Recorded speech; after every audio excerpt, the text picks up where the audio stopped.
Oi, pessoal, tudo bem?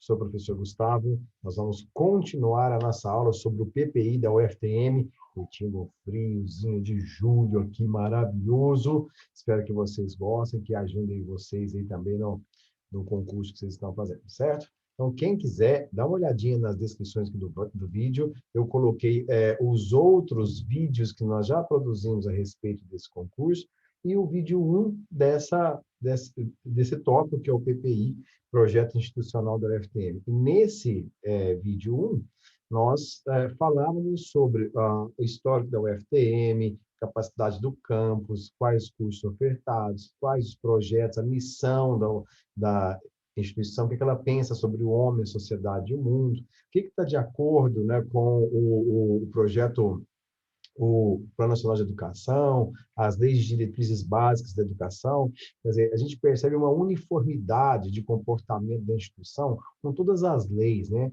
Óbvio, ela é também uma instituição federalizada, ela tem que cumprir as leis, né? Nada mais justo, mas assim, a filosofia da instituição, ela não é só bonita no papel, né? Como você está vendo aí, que a gente está revisitando os slides.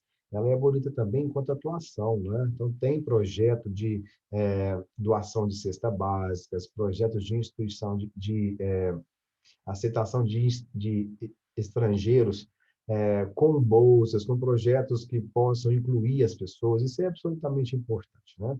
Então, aqui nós falamos de todos esses quesitos, né, que você pode verificar em loco. Peço a você que já se inscreva, que dê seu comentário, que explique, que reivindique o vídeo que você precisa, na medida do possível, eu vou fazendo aí para vocês material de qualidade, né, feito com carinho, e vocês, em troca, vão retribuindo também para que o canal um dia possa ser monetizado no sentido de ajudar a comprar o material para produzir a própria obra, né? Por exemplo, vou fazer o vídeo aqui da anestesio, está aqui separado aqui para a gente, né? E o livro tem seu custo, né? Tudo mais. Então, isso aí não custa nada de sua parte, né? Um likezinho, um comentário para ajudar, né? Se você está gostando ou não das nossas aulas aqui, certo? Vamos lá. Então, nós falamos das diretrizes, objetivos educacionais, da política de ensino, do perfil do egresso, e agora acho que é aqui, né, do perfil metodológico da instituição. É isso mesmo, tá? Bom, então vamos lá. Tripé. Lembramos que é tripé, tem uma aula da LDB pronta para você, isso aí para você não esquecer o tripé da educação, que é o pleno desenvolvimento do educando, para que ele possa exercer a cidadania e estar qualificado para o trabalho, tá? Então, pleno desenvolvimento, exercício de cidadania e qualificação para o trabalho. Para que isso aconteça, a gente precisa de um perfil metodológico que visa superar a perspectiva de ensino mecanicista. Então, durante a história da educação, nossa educação ela foi criada, nossa escola foi criada a partir de Revolução Francesa. Nós não tínhamos escolas, né, antes da Revolução Francesa, com algumas exceções, né, e quando tínhamos, era escola já de nível superior. Lá na Grécia já tinha escola? Tinha, mas era escola já num sujeito que já tinha um saber prévio, eram adultos ali transitando, não era como hoje, né, uma coisa institucionalizada desde a educação infantil até o ensino superior, tá? Então, quando ela foi criada, a gente precisava de mão de obra para trabalhar, né? E onde iam ficar as crianças? Iam ficar, a gente vai criar agora instituições para isso, né? Agora, cada vez mais, as mulheres foram requisitadas no mercado de trabalho. Então, nós precisávamos de escolas que fossem educadoras de crianças cada vez mais jovens. Então, a nossa primeira escola era a universidade. Depois que passou pelo ensino ali, que a gente hoje chama de ensino médio, depois criou-se o ensino fundamental, depois criou-se a creche. Então, ela veio de cima para baixo, à medida que o mercado de trabalho foi requisitando uma mão de obra. Isso gerou uma necessidade de ensinar as pessoas a reproduzir aquilo que eles estavam fazendo. E nessa ideia de reprodução, nós tivemos o ensino mecânico. O ensino hoje, ele tenta ser, pelo menos na UFTM, não reprodutivista. Ele visa superar esse momento de reprodução para que a gente possa, na inovação, transitar de classe social. E aí as pessoas que sempre estiveram na linha de baixo da pirâmide social brasileira, os pobres, por exemplo, né, eles possam protagonizar. Porque se eles forem ter acesso ao ensino puramente mecânico, eles vão só reproduzir as regras sociais e nunca vão superá-las. tá? Por isso, combater a educação bancária. E aqui você vai lembrar de quem, né? De Paulo Freire. O Paulo Freire que usa essa expressão, educação bancária, né? Aquela ideia de que o professor ele tem o saber, o aluno é um depósito, o professor deposita o saber no aluno, o aluno assimila, o professor vai depositando mais, né? O aluno chega no vestibular, ele testa se ele teve uma boa memória. Bom, isso não é um ensino emancipatório, não é um ensino ligado à transformação do conhecimento em exercício de cidadania e nem qualificação do trabalho. Portanto, não atinge o pleno desenvolvimento, né? Ele dá um acúmulo de conhecimento, de cultura, no sentido mais conteudístico possível da palavra, tá? Então, a educação da UFTM, ela busca não a simples, a simples memorização. Então, muitos trabalhos que eu tenho feito para a UFTM enquanto aluno, não são trabalhos de pesquisa bibliográfica, mas de transformar aquela pesquisa em experiência. Então, eu estava estudando sobre ondas, campos de força, né? E aí, após ler a bibliografia, o que o professor pediu? Agora vocês vão fazer uma experiência, né? Vocês vão fazer a medição em um pêndulo, quanto tempo ele gasta para fazer o circuito completo, vai fazer uma tabelinha, ver se oscila, depois vocês vão fazer um gráfico, sabe? Então, essa é a produção do conhecimento, ela tem a ver com a superação da memorização, tá? Tudo isso também, eu junto, estimula a pluralidade de ideias e a curiosidade, tá?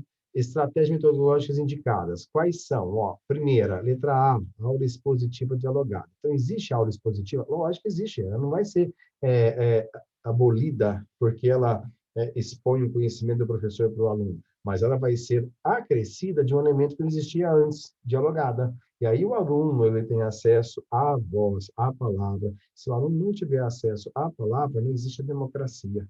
Tá? Por isso que a gente está combatendo essa educação mecânica do professor para o aluno, porque ela é antidemocrática. Tá? Ó, essa aqui, ó, vai promover então essa interação com o discente. Então aquela distância do que sabe mais e do que sabe menos, ela é diminuída.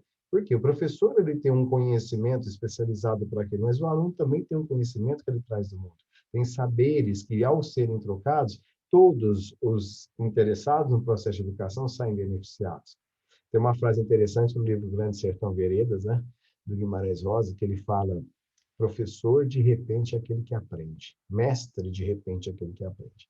Interessantíssima, porque você é professor.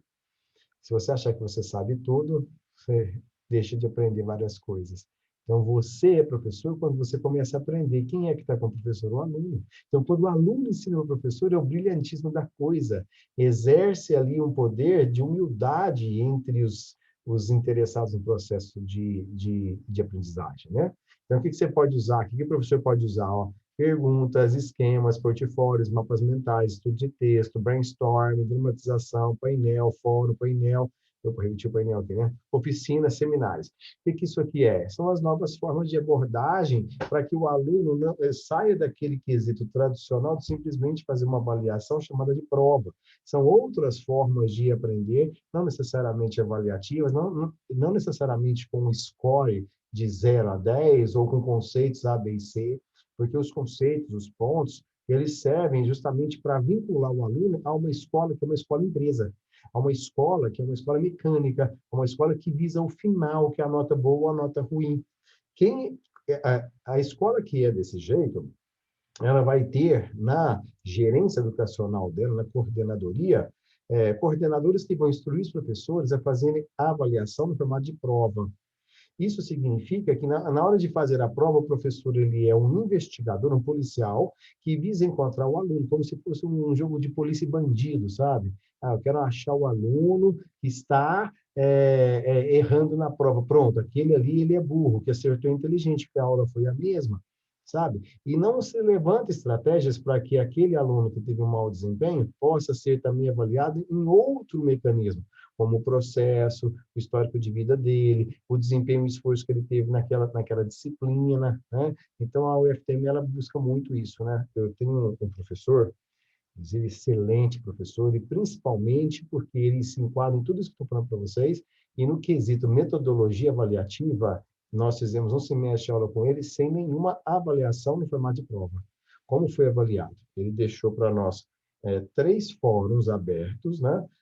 Você tinha que assistir a um filme, fazer o seu comentário sobre o filme, comentar a fala de 2 colegas. Isso em 3 filmes. Depois nós tínhamos que apresentar uma autoavaliação. No final do semestre, qual foi a nossa visão sobre nós mesmos, né? O nosso progresso, o que a gente acha que aprendeu, por que aprendeu, nosso desempenho e empenho na matéria. Além dessa, nós tivemos a apresentação de um seminário sobre mulheres que são cientistas e não foram privilegiadas pela história da ciência no livro didático. Você tem que fazer uma pesquisa antes para poder apresentar o seminário. Terminou o seminário, você tem que enviar esse material para ele junto com um plano de aula. Como que você daria essa aula aqui no seminário lá na escola?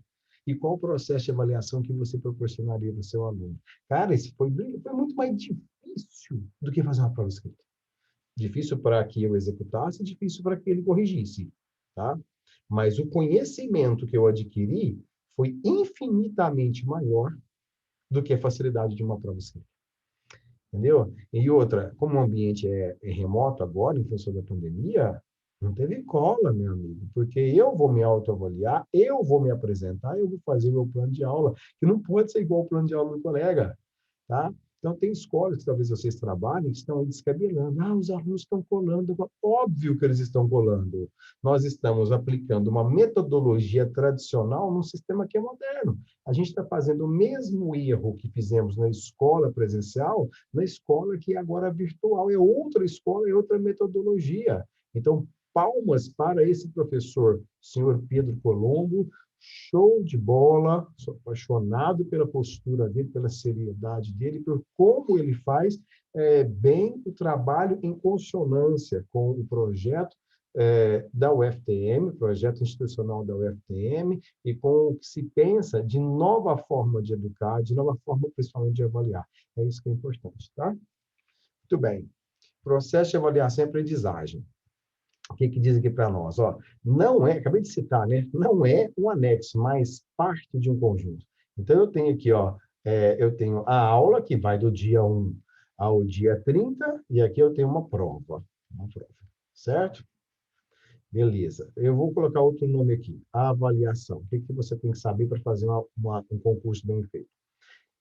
2 coisas. O professor que chega até aqui, valoriza esse dia e diz: terminamos o conteúdo e semana que vem haverá uma avaliação, uma prova, é o professor que está colocando peso nessa situação.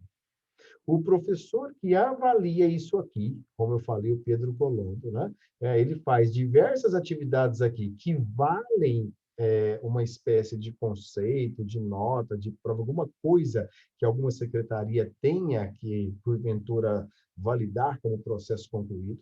É um professor que está focando no que a gente chama de processo. Então, aqui, ó, o professor que avalia o processo, ele é um professor. O professor que avalia esse final aqui, ó, ele está avaliando o fim.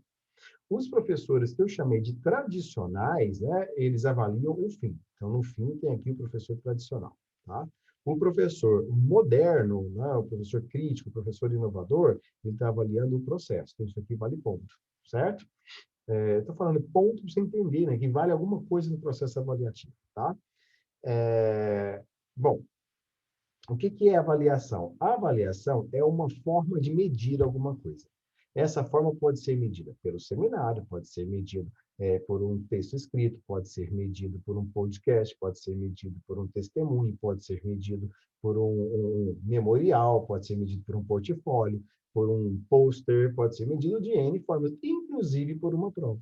Então, a prova, ela é uma forma de avaliação. O que aconteceu no nosso sistema tradicional é que ela passou a ser a única forma, desde que eu estudei, né? Você tinha prova de física, prova de matemática. Quando eu estudei no ensino médio era isso. Prova de geografia, prova disso, prova daquilo e tal. Ou seja, essa prova ficou como sinônimo de avaliação no sistema tradicional.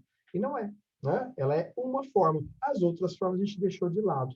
Por quê? Porque elas não são tradicionais, elas são antitradicionais. Beleza?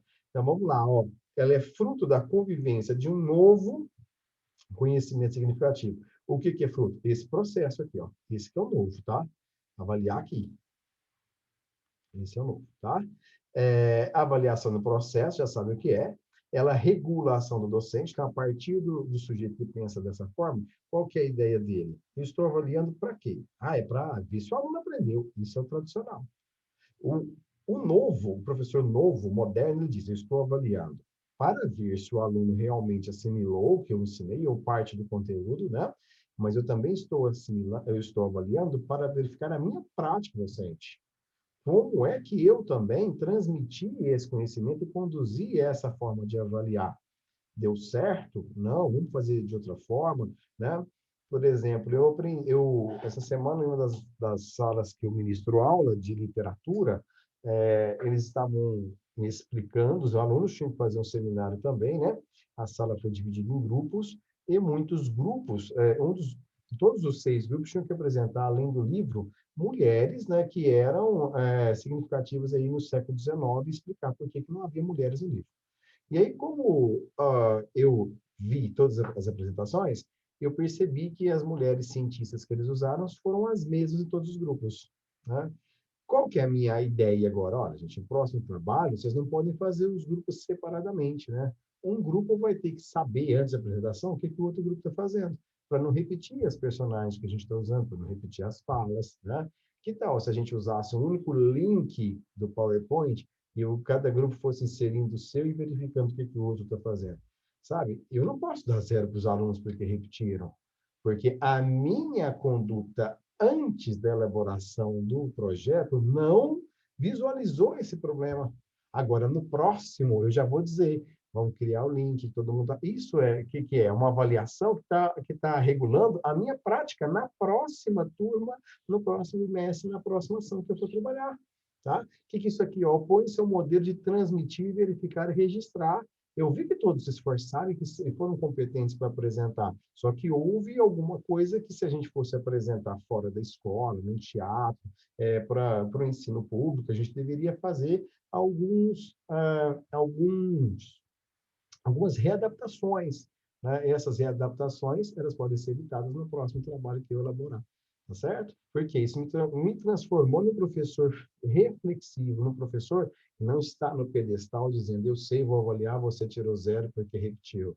Não é isso, o aluno teve um processo de aprendizagem que eu não posso anular, porque houve simplesmente essa coincidência, né, de pessoas apresentadas em 2 grupos diferentes, tá?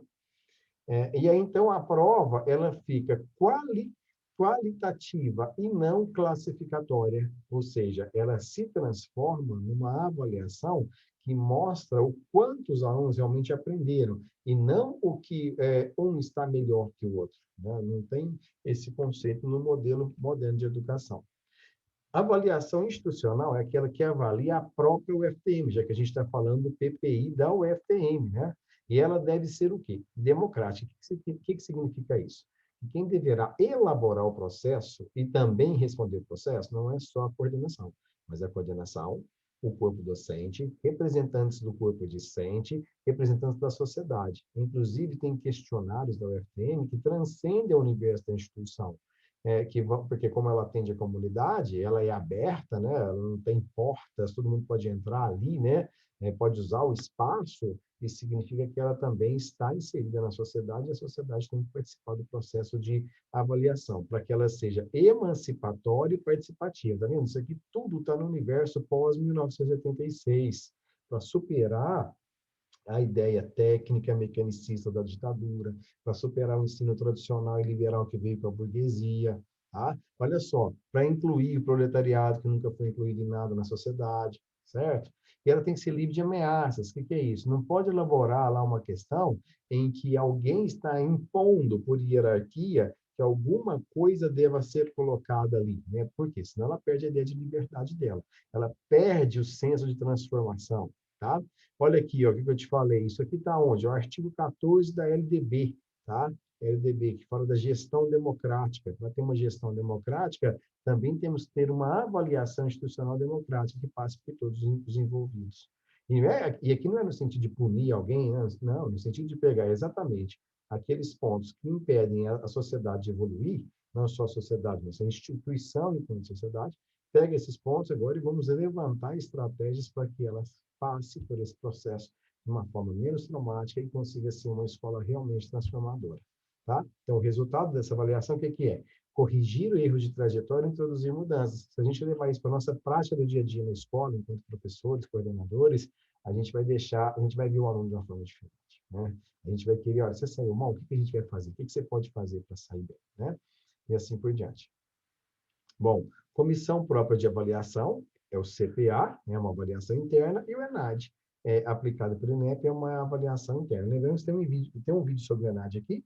O ENAD, ele avalia o estudante que está saindo, avalia o curso que ele fez e avalia a instituição. Por isso que o ENAD é tão importante, porque ele dá mecanismos para corrigir erros e trajetórias. Então, você que é aluno, está graduando agora, fazendo uma segunda graduação, vai ser chamado para fazer e tal, né?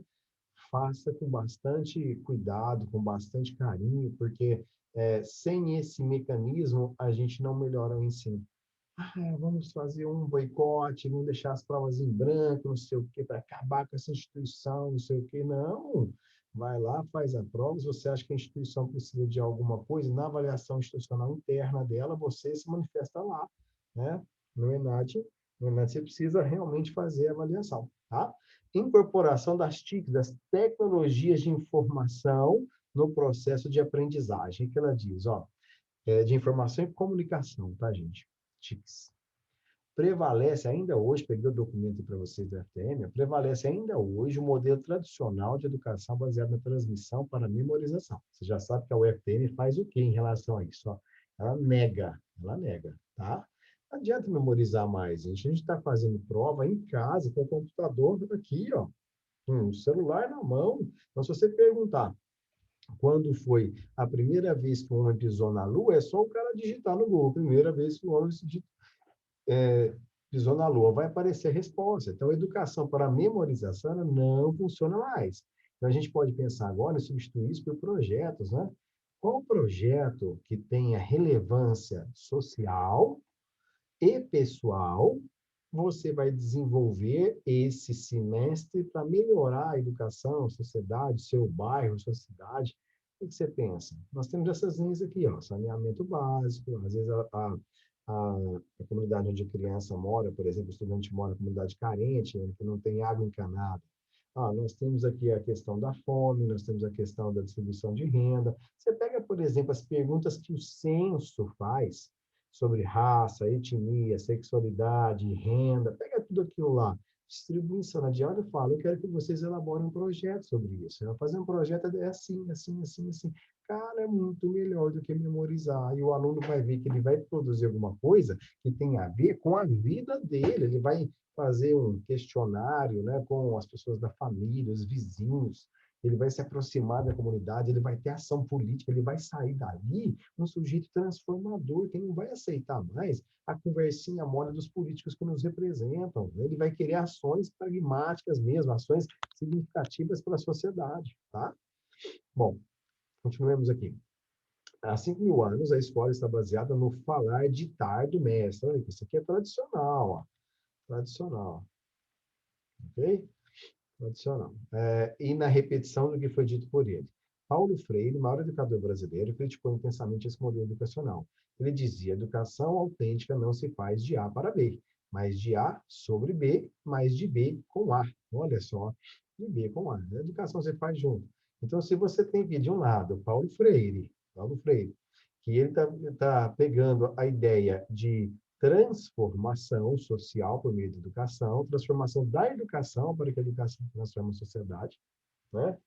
E você tem, por exemplo, um governante X, que eu não posso falar o nome, que dá azar, né? Vamos falar um governante X, o Valdemar, você não pode pronunciar o nome dele, que ele pode aparecer, né? Esse governante está dizendo, eu odeio o Bolsonaro. Freud explica isso. Eu odeio Paulo Freire. Se eu odeio Paulo Freire, é porque eu proponho uma educação que não seja transformadora, mas eu proponho uma educação tradicional. Na educação tradicional não tem Ministério da Cultura mais, Na educação tradicional, eu tenho que compor escolas militares. Na educação tradicional, o professor é que manda. Na educação tradicional, o aluno tem que ser heterossexual. Na educação tradicional, não há espaço para o diálogo. Na educação tradicional, o aluno é silenciado, porque a sua voz vai ser sempre uma voz incômoda. Entendeu? É? Então, aí, ó, você viu meu ato falho, acabei revelando que não podia, hein? Muito bem, isso faz parte de todo mundo globalizado, do mundo moderno, né? Porque há aprendizagem fora da sala de aula. Aquela pessoa que fala que o aluno é uma folha em branco, que ele chega sem saber nada lá, está completamente desatualizado.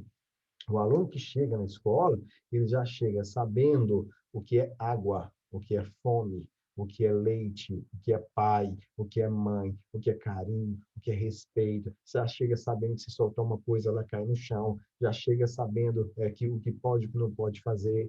Ele não é uma folha em branco, né? Ele precisa agora saber como usar isso tudo que ele já aprendeu, como regular essas ações, em que momento usar, com que intensidade usar. Esse é o papel da escola, beleza? Bom, política de atendimento ao discente, ampliação de políticas de inclusão, isso aqui é perfeito. Foi o que eu te falei, ó, aceita o estrangeiro, veja só, e de assistência estudantil. Então, tem bolsas, né? Por quê? Porque o aluno desiste de estudar. É um país que o cara conseguiu chegar na universidade, já é difícil, ele vai desistir?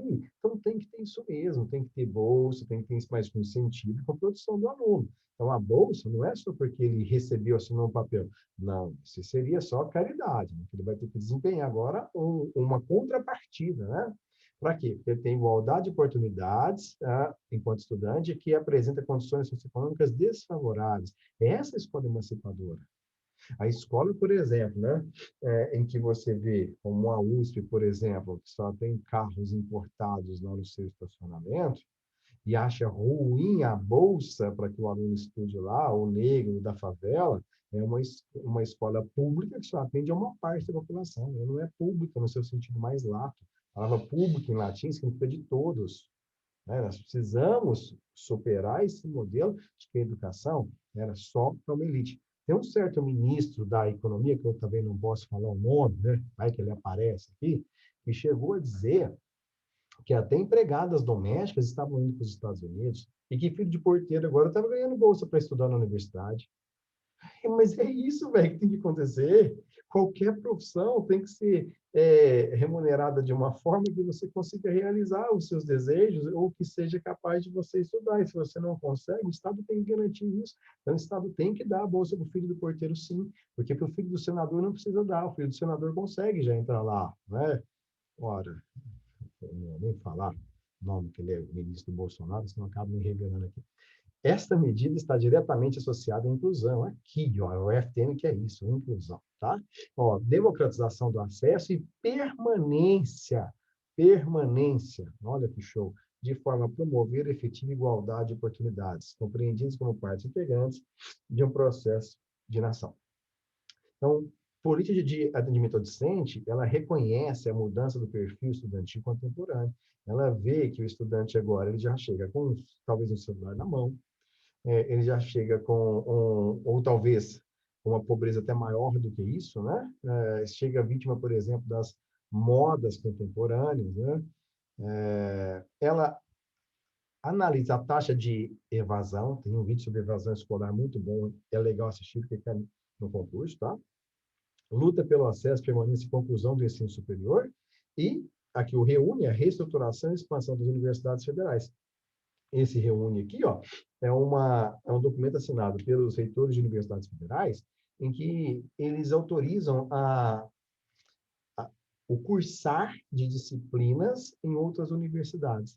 Então, por exemplo, inclusive a matrícula por disciplina, ela vai te proporcionar isso, né?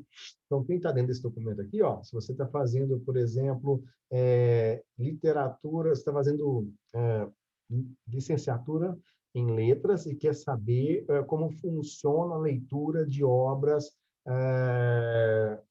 pornográficas, como 50 Tons de Cinza, no cérebro da pessoa. Aí você pode cursar um semestre, né, de neurociência na universidade que proporciona essa disciplina e você valida isso no seu currículo, entendeu? Isso é fantástico, né? Você vai incorporar coisas, saberes que eram fechados agora estão abertos, né? Essa interdisciplinaridade é fantástica.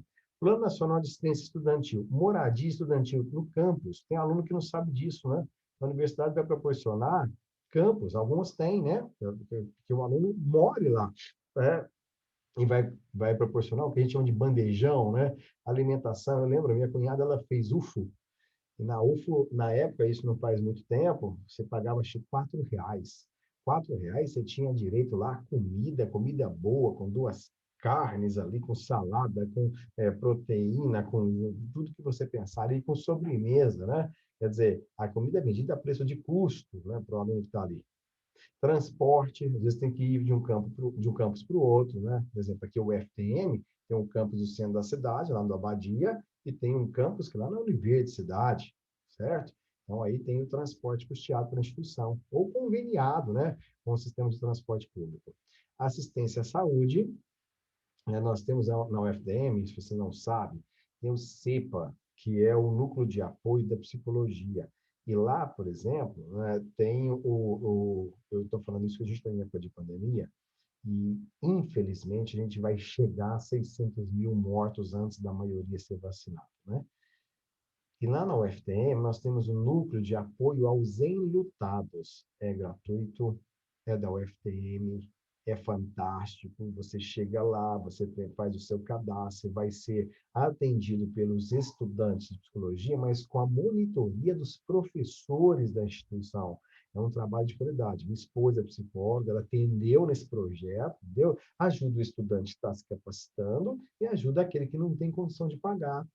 Na UFTM também tem um hospital que a gente chamou aqui de hospital escola, hoje é o Hospital das Clínicas, que te dá assistência à saúde gratuita para AIDS, para câncer. Quer dizer, é o maior projeto de tratamento de AIDS do mundo. O SUS é universal. Se o chileno cair aqui fazendo malabarismo, no semáforo, foi atropelado, ele vai ser levado para o SUS e não vai deixar de ser atendido porque é chileno, porque o projeto é universal, assim como a nossa educação também tende a ser universal. O FTM é universal, né? Qualquer um pode estudar lá, ok?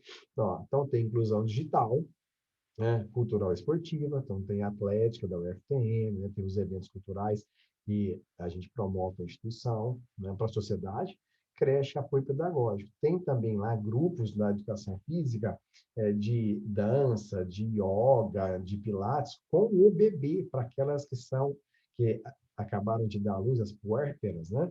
Elas vão lá e vão se aproximar do bebê, e levanta o bebê e desce. Tem clube de dança, né, de exercícios físicos, isso tudo faz parte, gente, de uma microsociedade que representa a macrosociedade. Microescola, macrosociedade. É show de bola, né?